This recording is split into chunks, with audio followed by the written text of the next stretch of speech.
do you see any betrayals coming in, this season of Raising Kanan? And if so, who do you see betraying, Kanan or his mother? So we'll go with you first, Rich. What do you think? Well, in the very first episode, we got introduced to Kanan's friend, Famous. And I definitely think that we're going to see some issues with Famous because his sister, when they went to that diner, Lulu already was trying to holler at her. And you saw in this episode, he told him, I don't want you, listen, I don't want your uncle messing around with my sister. So I somehow believe that something's going to happen to that sister. And something might end up happening to Famous as well. But that dynamic is going to be a little fractured because, Lulu is involved. And now that because of the mistake that Kanan has made, pretty much I think everybody, obviously Kanan, they, Unique said at the end of this episode, they were still going to keep coming after Kanan no matter what.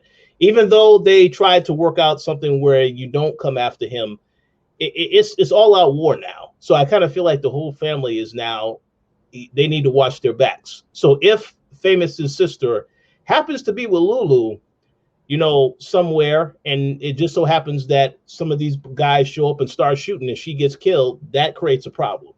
So we definitely have a clue that that's going to be an issue moving forward. The other last point that I will make is that I think Dana, she did an excellent job explaining the importance of Raquel as a character. And I think that she is in control. I kind of get the sense that I don't know if it's going to be with Lulu or Marvin.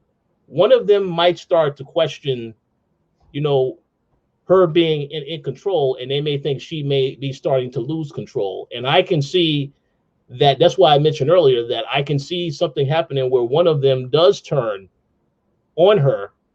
Maybe they don't necessarily turn on her in a certain way, but they maybe work out a deal with Unique to do something. I mean, I could see that happening, and I wouldn't be surprised about that because, again, Kanan as a character, we know how he was on Power. And every time I think about when you look into how far he would go to do something, we have to acknowledge he killed his own son, Sean. And I'm pretty sure at some point in this show, whether it's season 2 or further down the line, if it keeps getting renewed, we're going to see when he actually does have Sean as his son and how that relationship also becomes fractured. But what I think is that because he was willing to do that to his own son, I can only think, well, he does this, but what did he experience before that? That's why I believe that a family member definitely can turn on another family member. But again, it's how it all comes together. So we'll see. But I will definitely say, if that doesn't happen, the stuff with Famous is definitely going to get out of hand, and his sister and Lulu. So I expect that to happen. It's just a matter of when is it going to happen. But you saw it started in this episode, so we'll see what happens from here.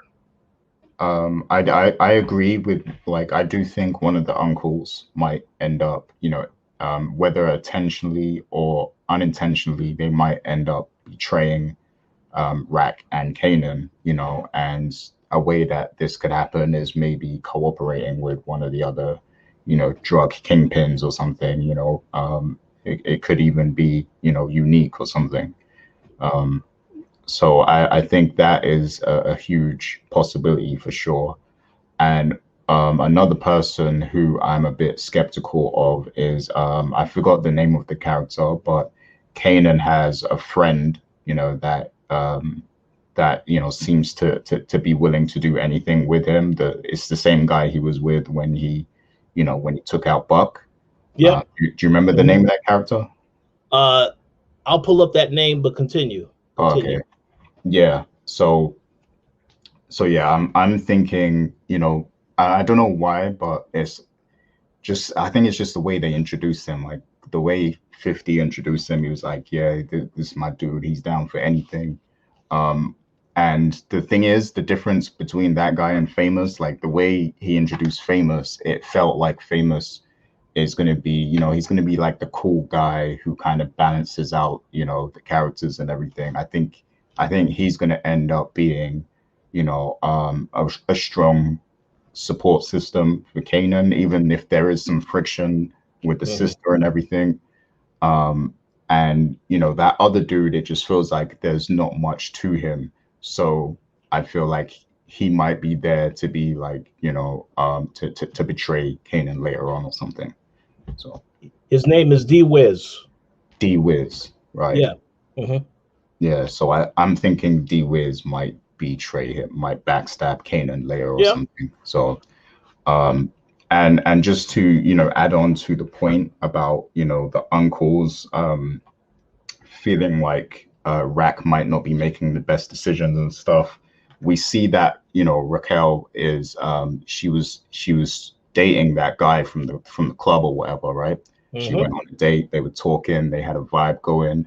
So I feel like maybe that's something that might take her head out of the game a little, and that might, you know, question her judgments later on or something. And then that might cause the uncles to think that, you know, she's not fit to run the organization, and that might lead to one of them betraying her, you know. So there's a lot of possibilities like that. But how about you, Dana? Do you see any characters betraying, you know, Kanan or his mother? In terms of betraying, you know, I do see someone from the crew. Someone, when he was going and explaining who was part of the crew. For some reason, I don't seem to trust Sean. I can't pinpoint it, but I don't trust Sean. And then because we kind of already knows what happens with Jukebox, the hardening of Jukebox, and we know that she ends up working for the police department, but it's like an inside thing. I kind of feel that, you know, we're kind of exploring her relationship with that white girl whose name I can't remember. I'm sorry. But we're exploring that relationship. I don't think that it's going to end well. And I do feel it's going to harden her. And she's going to start making choices that may seem more cold-blooded. And especially because she's very close to what's going on in the whole gang thing. She's on the inside. But I do feel that she's going to start making more hardcore choices and maybe for a minute go out on her own and do something. Maybe not right now in the first 5 episodes, but I think we'll eventually get there. Right. Yeah. And I don't trust anyone's uncle. I don't trust no uncles. And I don't trust. Here's the thing. When it comes to the uncle, I don't trust Lulu because I don't trust right-hand mans. You know too much information. So you're going to actually do something that's a side deal. You're going to try to cross something. I don't trust the right-hand man. No. And if I could add one more point to that, anyone that knows Lulu and knows that actor, there's another show that he was on where he was considered an associate and turned on his boy. So yeah, that's not a good look for him if this is the same path that this character is going down. And I know that you said previously that, you know, a man is going to end up distracting Raquel. I hope that she is just not that kind of woman. She doesn't seem like she's the kind of person who's going to be distracted by a man. Because if you looked at her previous relationship with the guy who died a week later, remember they was explaining, oh, I really liked him, and then he died. I feel that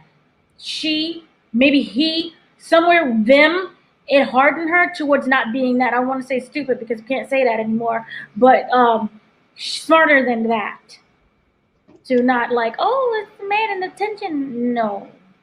Or maybe she'll just be more calculating, because I do think, you know, everybody wants some company sometimes, but maybe she's strong enough not to let it, you know, affect her decision making. Oh, because then we're getting into Tasha territory. We know how that little dum dum now. Can I ask a quick question?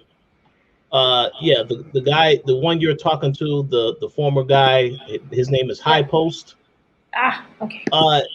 Do y'all think that we'll get a flashback to show what happened to him? I don't want to know what happened to him. I want to know how he was teaching her and their relationship with that. Yeah, I would like to see what happened to him, because that could be relevant, you know. Yeah, because I wondered that, because I was wondering, when they started the show and you show like 1985, then it jumps ahead in time to 1991, I will be curious to know what happened to this character, especially as Dana said, he probably was there. He played a role in teaching Rock a lot of things, getting her prepared with the mindset, so on and so forth. So I will be curious to see what happened to this guy. But we'll see, because again, this is a show about Kanan, so they may not go back to that, but we'll see. Well, in 91, didn't they not say like a quick thing, like they either retaliated? They said that he got killed. Yeah. Remember, Kanan said in the when he was talking about, he said when he was talking about the character, he said, yeah, he'll be dead a year later. Right. So and we do know that Unique also was talking about him as well when he had the conversation with Rock, the fact that he's not around anymore and all this other stuff. So I would be curious to know that. And then also there was comments made about Kanan's father and how he used to run things as well. But yet, I like I said, I don't know if we'll find out about that character. It's not necessarily important because now it's about Kanan and what happens at this period of time, as he already said. But I just was curious when they spoke about that stuff, if that's something they may revisit, even ever so slightly for just a little bit.